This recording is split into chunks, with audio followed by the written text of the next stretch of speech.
Salve, salve Colorado, salve, salve Colorada, bora lá falar do Internacional e atualizar as informações do nosso clube, entender um pouquinho do que está acontecendo nos corredores do Beira-Rio, também no CT Parque Gigante, namorada dos Quero-Queros, a casa da nossa base lá em Alvorada, tudo sobre o Inter, tu encontra nos conteúdos aqui do canal, tá? Eu vou te pedir como sempre, fica comigo até o final do vídeo, porque tem muita coisa bacana nesse conteúdo aqui, já te convidando também para 8 horas da noite, a gente está junto, ó, com essa galera aqui, no Intervenção. Intervenção é o programa que fala de Colorado para Colorado durante 1h30 aqui no programa. Ao vivaço dos estúdios da Convictus, de domingo até quinta-feira. E sexta, amanhã, a gente vai fazer um programa especial, sabe da onde? Da Luffy, que é um bar espetacular aqui na frente do Cine System, o cinema aqui do Bourbon Country, na Túlio de Rose 80. Vamos falar sobre o Campeonato Gaúcho, vamos tomar um chopinho também, vamos comer algumas coisinhas e claro, né, essa expectativa pela primeira competição do Inter na temporada, tudo vai ser debatido comigo, com o Glauco Paza, com o Bolívar, com o Diego Brião e com o Ale Dornelles, beleza? Bom, gurizada, algumas coisas, tá? Vocês lembram que o Inter tinha projetado uma meta de 200 milhões de reais em vendas nessa temporada. O presidente Alessandro Barcelos ainda tentou diminuir esse número na questão líquida, porque isso é o bruto, porque depois o líquido, tirando as comissões, fica 140, 150... Cara, a verdade é que o Inter projeta 200 milhões em vendas no balanço, ou no orçamento do ano, né, do decorrente ano, agora 2026. E, de uma forma ou de outra, ajuda uma questãozinha que aconteceu lá no México, na transferência do Rodrigo Dourado entre os clubes mexicanos. Olha só, ele foi contratado pelo América, ele estava no Atlético São Luís, tá? Desde mais ou menos 2022, por aí, tá? E aí o Inter tinha ficado com 30% dos direitos econômicos. Com isso, quando ele vai para o América do México, agora transferido, o Inter tem que faturar uma grana em cima deste valor, tá? E aí são 2 milhões de dólares, né, que o Inter, ou no caso, que os clubes fizeram a negociação. E aí o Inter, então, tem direito a 600 mil dólares, algo na casa dos 3 milhões e meio de reais. Ajuda? Cara, na contabilidade ajuda muito, né? Principalmente por um clube que está precisando de capital de giro, está precisando de grana para pagar as suas contas. O primeiro trimestre é muito ruim, porque o Inter só ganha basicamente o Campeonato Gaúcho, em cima até mesmo dos valores de ingressos e jogos do estadual é quase nada. O Inter vai, por exemplo, projetar 15 mil torcedores, tá? Agora para a estreia diante do Novo Hamburgo. Cara, isso aí não paga metade do que o Inter gasta para abrir o Beira-Rio. Então, querendo ou não, é um valor interessante para os cofres do clube, para a questão orçamentária e também, né, para a gente pegar e diminuir. Ou seja, faltam aí só 197 milhões, né, sendo claro, né, extremamente aí, irônico nessa questão da projeção do Internacional. Agora, a grande questão, acho que do conteúdo aqui que nós temos que falar, são 2 reforços que entraram na mira do Internacional. Um atacante e um meio-campista. Ontem, durante o dia e agora pela parte da manhã, apurei algumas questões em cima de reforços e possibilidades e tal. Tá todo mundo ansioso, claro, todo mundo quer que o Inter anuncie alguém e tá muito próximo, né, a questão do Félix, aí, o zagueiro equatoriano do Corinthians, mas o Paulo Pesolano, ele quer um jogador de área também, um atacante e um meio-campista que saiba sair jogando, saiba jogar. E aí, nesse quesito, entra o Andrés Vombergar e também o nosso glorioso César Araújo, tá? O que eu descobri do Andrés Vombergar?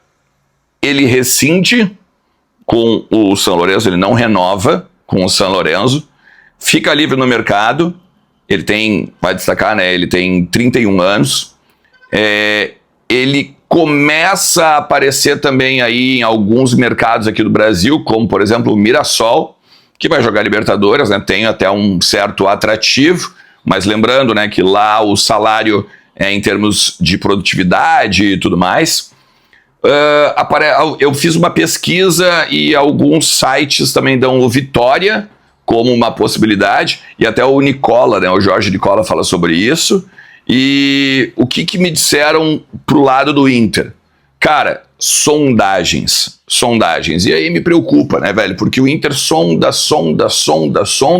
e no fim das contas fica naquela lentidão, fica lá meio que, olha, tô quase, daqui a pouco eu vou anunciar, olha, eu espero anunciar agora nos próximos dias, e no fim das contas a gente não tem nenhum reforço. Se a gente for olhar na morosidade do clube, já disse em outros conteúdos aqui, o primeiro de 2025 foi o Vitinho, no dia 10 de janeiro, são 8 de janeiro nesse momento, né? Só que, claro, num contexto totalmente diferente, né, de 2024 para 2025, 2025 o Inter ficou basicamente aos 45 do segundo tempo, né, com a possibilidade de cair para a Série B. A gente vendeu o Vitão, o Matias, o Luiz Otávio e não repôs ninguém ainda, só está renovando com alguns jogadores que são até questionáveis, né, no grupo. Tudo bem, compramos o Carboneiro, mas o Mandorinha não faz verão. Eu vejo que é muito importante que a gente pare de sondar e vá para cima, tá? Só para vocês terem uma ideia aí de quem é o Van Bergar, tá? Ele participou de 91 partidas pelo São Lourenço, ele marcou 21 gols e tem 7 assistências. E ele joga no São Lourenço desde 2022, então são 3 anos, 91 partidas, se a gente dividir 30 partidas por ano, se a gente dividir que foram 28 participações de gol, a gente pode botar 10 participações de gol, uma participação de gol a cada 3 jogos, é uma média basicamente, né? Eu entendo, né, a questão de livre no mercado e tudo mais, 31 anos, eu confesso que eu não conheço muito esse jogador para poder opinar, até vou dar uma olhada depois em jogos, em highlights e tal, para de repente a gente até entender se é uma boa alternativa mesmo essa sondagem do Internacional. Ainda jogou no México, né, jogou também no Olímpia, ele tem assim clubes aqui da América do Sul como um todo, tá? Mas, cara, a grande notícia, e ela foi repercutida bastante lá no Uruguai, é o César Araújo, né? Tá livre no mercado, saiu do Orlando City, que contratou o Luiz Otávio. Então, digamos, o Luiz Otávio é a substituição do César Araújo, ou Araújo, né? E aí fica aquela coisa de o cara tá no mercado há um tempo e ainda não decidiu o seu destino e tal, e aí o Inter entra agora na parada. Por quê?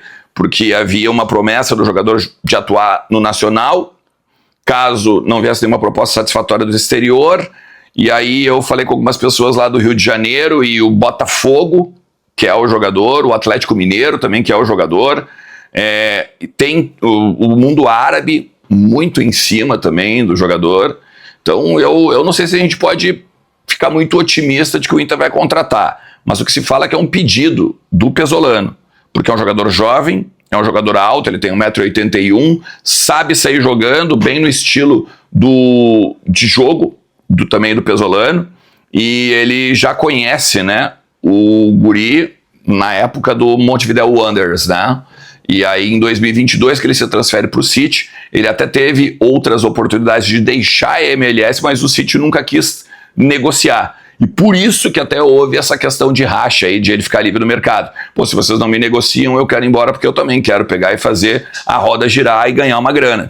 Não só posso estar feliz aqui no Montevideo, no Orlando e tal, posso estar ganhando bem, mas a gente sabe, né, que todo jogador quer fazer um pezinho de meia, quer de repente conhecer outros mercados.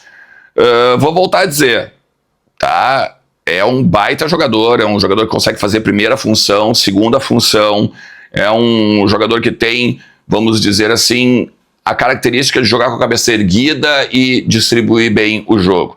O Inter entende que pode ser, de repente, até aquele cara que o Inter não tem mais após a saída do Fernando. O Luiz Gustavo, por mais que tenha sido oferecido e tal, o Inter ainda está meio receoso porque o cara é de uma idade bem avançada, né? Vai fazer 39 anos agora em 2026.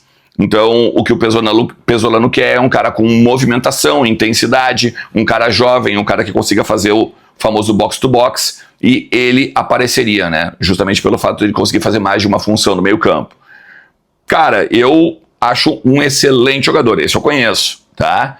mas eu não vou me empolgar muito na questão das concorrências, principalmente Atlético Mineiro e Botafogo aqui no Brasil, e essa questão aí do mundo árabe. Se ele já ficou livre do Orlando porque ele queria fazer um pé de meia, ou porque ele queria pegar e ter mais oportunidades em termos de lucros, em termos de visibilidade de mercado, o Inter hoje não se apresenta, né, como um grande, vamos dizer, uma grande vitrine para ele vir aí a melhorar na sua questão, não só financeira, mas também na sua carreira. O que tu acha desses nomes? Do Araújo, do Von Bergar, agora das questões envolvendo também possibilidades de necessidade de venda? Bota nos comentários e vamos conversando ao longo de todo o dia. Sempre tem muito para tratar do nosso Internacional. Tu não te esquece de te inscrever, porque a gente já passou de 78 mil inscritos. Não te esquece também do like e de compartilhar, seja nas tuas redes, nos teus grupos de WhatsApp ou então nos teus amigos colorados, beleza? Tamo junto, forte abraço. Tchau!